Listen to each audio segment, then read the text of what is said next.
Hello, people of YouTube and shit! Oh, shit. That was a fail. I really didn't want to do that, but anyway, just tilt it a little bit like that. There you go. Anyway, people, if you get the reference and you get why you're watching this video, then why do I need to explain it to you?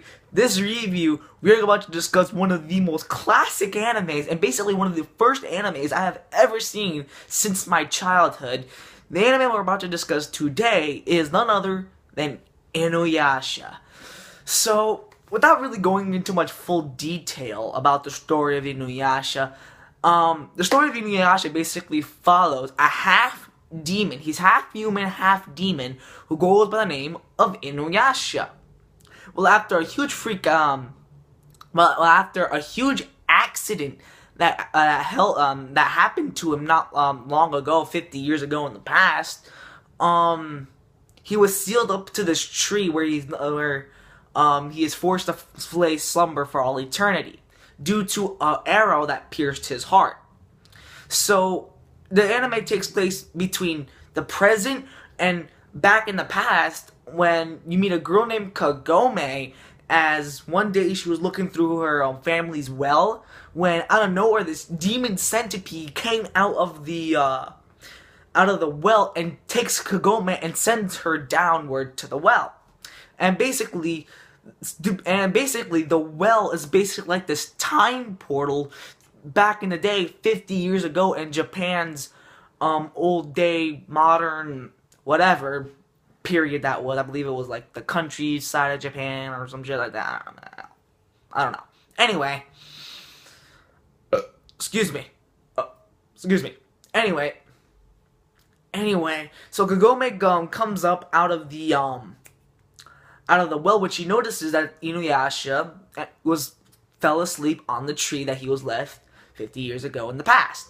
So then, later on that same day, the human centipede comes out, and Kagome rushes and flees to where Inuyasha's at. Well, the freak accident laid her to cause Kagome to release the arrow that was placed in Inuyasha's heart, and Inuyasha awoken up, and he kills the human centipede.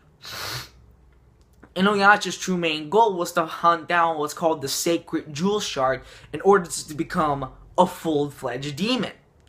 So, after one huge freak accident revolving around the Sacred Jewel Shard, the Sacred Jewel Shard breaks and gets scattered all across Japan, back in the day, of course.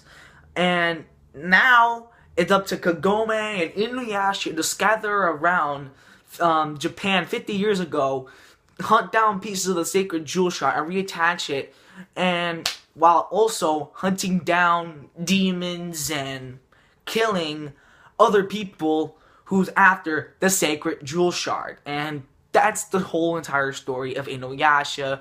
It's long, it's complicated, but I still, for one, loved it. Guys, this was one of the first animes I have seen since I was a kid. I believe it was like, first it was Dragon Ball Z, and then it was Naruto, then like Inuyasha, like the third one. Inuyasha was like the third anime, like one of the animes that basically got me into anime to begin with, because guys, I loved this anime growing up, and even to this day. The story was amazing, the characters, which we're about to get into, are also amazing, the action's amazing, the little romance is amazing, just everything about this anime was amazing. I freaking loved every little bits and details about this anime. Now, hold on, I need to upstairs to drink some water.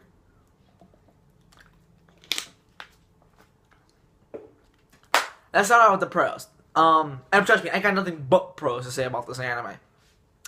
I absolutely loved the animation, and like, keep in mind this anime was like really old. It was like made in like 1997, I believe, but it still holds to this day to be one of the most beautiful, cleverly detailed animes back in the day. I loved the animation in this anime. The character design was amazing. The demons and other various characters are also amazing. I absolutely loved the animation. I absolutely loved the characters. The characters alone basically made this anime for me. I freaking loved each and every single character, to the protagonist Inuyasha, to the side characters, to even the antagonists, to even the one episode appearance characters. That's right, I still enjoyed every single character in this anime. No character was left unturned, undeveloped, and I absolutely loved it. Some of the few standout characters alone are my personal favorites. You have the monk, which I totally forgot his name by mistake. Moroku, that's his name. I freaking loved him. He was funny. He was relatable. He was freaking, again, freaking hysterical. He has one of the most best scenes in any anime. He also plays as like the pervert in the anime, which he does an amazing job acting like the ladies' man pervert type. He fit his character absolutely well. Another standout character is Sango, being my personal favorite character in the entire anime. This girl's struggle, this girl's survival instincts are nothing but amazing. I freaking loved this girl. This girl had, again, some of the best scenes, some of the best growth, and the most tragic past to ever befall any anime character. I felt sorry for this girl. Sango, you're the true MVP. Next we have Shishomaru, Inuyasha's older brother. He plays the badass, and trust me, he is the badass older brother. He still goes on to this day to be one of the most badass characters to this day. I have, his anime, this guy was nothing but a boss. He was just, oh my god, I do not want to freaking mess with him. I don't even want to even poke fun at the kid because, guys, this guy is just amazing. I freaking loved him. And I also liked he had a little softer side to him. Like when he was traveling with this little girl named Rin, I absolutely liked her. And the relationship between Shishomaru and Rin was actually really cute. It was actually really softing. And to see a character like Shishomaru really caring about a certain character, it really surprised me. I absolutely loved Shishomaru in this anime, and it's definitely his softer side. Oh my god, there's like so many characters to really choose from. But props to the best antagonist of any anime, which is this is just like better antagonist than him. But like, guys, I freaking loved Naraku, the antagonist in this anime. He comes across as, psychotic, sadistic. This guy is like freaking hell on wheels. He has multiple versions of himself. He is, without a doubt, one of the most creepiest, the most well-done antagonists in this entire anime. In fact, in any anime, I absolutely loved Naraku. He plays out the antagonist perfectly. I freaking loved him. And oh my god, there's so many characters to choose from. I loved Inuyasha. Inuyasha was like the protagonist. He was relatable, he was kind, he was badass, he was amazing. I freaking loved Inuyasha in this anime. Especially Kagome. I thought I was gonna hate this girl to begin with, but really she had some of the most growth in any anime. I really liked her. She was really developed, she was really kind, really sweet, but at the same time really obnoxious and annoying. I, for one, really liked her character in this anime. She played amazing. I loved her. Next pro is the English dub. I mentioned this in the top 10 best anime English dubs. If you haven't checked it out, check it out. But this anime was so good, it made that list for best English dub. And I will give major props to the voice actors and actresses that did this anime, because they did a phenomenal job. I absolutely love the English dub. Go check out this anime in the English dub. That's how I grew up with it. And I'm telling you, the guy who voiced Inuyasha, sadly I couldn't look it up. You sir are a true MVP, because yo, he is amazing. And that's really how much I can say. The action was outstanding. I loved each and every fight and each and every turning point in this anime. This anime had one of the most iconic, funniest moments of all time. And that's the fact, this huge running gag, running joke that they have with this anime, was the fact that Inuyasha was placed with the necklace.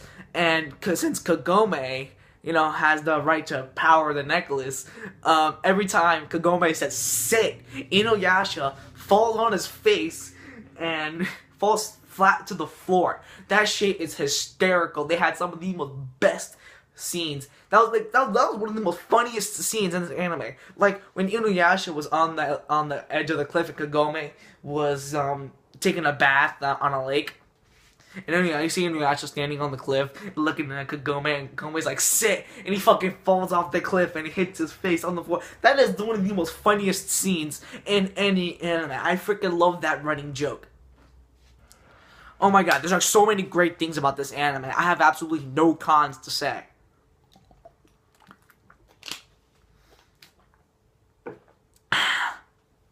The one con I have to say was that the fillers, although a bit annoying, didn't really serve much purpose. I mean, like I said, if you really want to know my thoughts about filler, I'll probably make a my thoughts video about that. But I really could care less about the fillers in this anime. The fillers actually serve nothing towards the anime. But all in all, even the fillers were just, the action involved in it was still fantastic. I freaking loved it. And guys, I have absolutely no cons to say about this anime. This anime was nothing but a thrill ride. It was nothing but an amazing, outstanding anime with great English dub, great action, great animations, one of the best characters in any anime. This anime deserves my approval to have a 10 out of 10. It is a masterpiece. Go watch Inuyasha if you have not had the time. It was a childhood classic anime.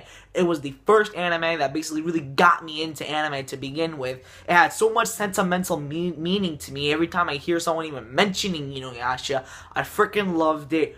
Go watch Inuyasha, and if you never saw Inuyasha, then what the fuck are you waiting here for? Go watch it. Now, why are you even waiting here? Go. Now.